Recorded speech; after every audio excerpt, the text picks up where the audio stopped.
Võib-olla mitte kõik, aga paljud meie seast võivad öelda, et nad ei oska tõeliselt armastada.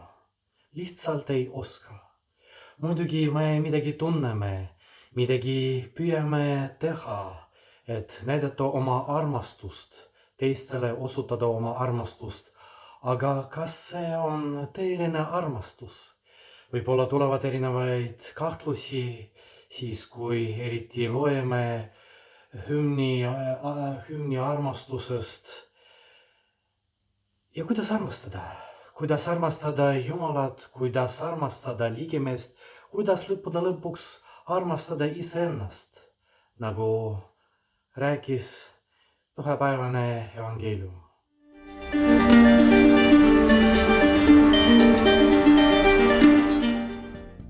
Sellel nädalal me eriti palvetame lahkunute inimeste eest. Kas me armastame neid inimesi siis, kui me palvetame nende eest? Mida mina tunnen, kui minu sugulane, sõber, tuttav inimene sureb ära? Olen kurb. Võib-olla nutan. Aga kas see on armastus?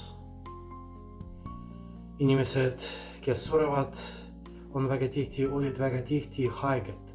Nad pidid väga palju kannatama, paljud neist. Ja kui lõppude lõpuks lahkuvad, kas ei tule nende jaoks kergendust? Kas nad ei ole juba koos Jumalaga? Ja kas tegelikult ma ei pea olema rõõmus, et nad on juba koos Jumalaga või on teel Jumala juurde? Miks ma olen kurb? Kas see on armastus nende vastu või iseenda vastu või üldse ma ei armasta kedagi? Kuidas on selle armastusega? Kuidas ma võin armastada teisi inimesi ja mitte ainult lahkunud inimesi? Mida ma pean tegema? Inimene, kes on koos Jumalaga, on õnnelik. Kui mina teen midagi,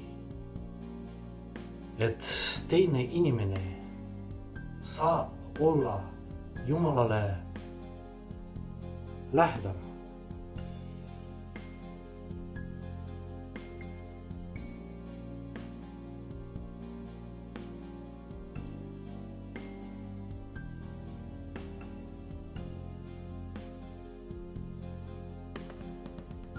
inimene, kes on koos Jumalaga, on õnnelik. Kui mina teen midagi, tänu millele teine inimene hakkab elama koos Jumalaga, siis võib-olla mina armastan teda. Kui mina teen niimoodi midagi, et mina olen koos Jumalaga, hakkan elama koos Jumalaga, hakkan täitma tema tahet, siis see tähendab, et mina armastan iseennast. Mõtiskleme selle üle, kuidas ma võin liikuda, kuidas me võime liikuda selle suunas, et meie lähedased, keda me armastame, keda me tahame armastada, oleksid koos Jumalaga. Et meie ise hakkaksime elama tõeliselt koos Jumalaga.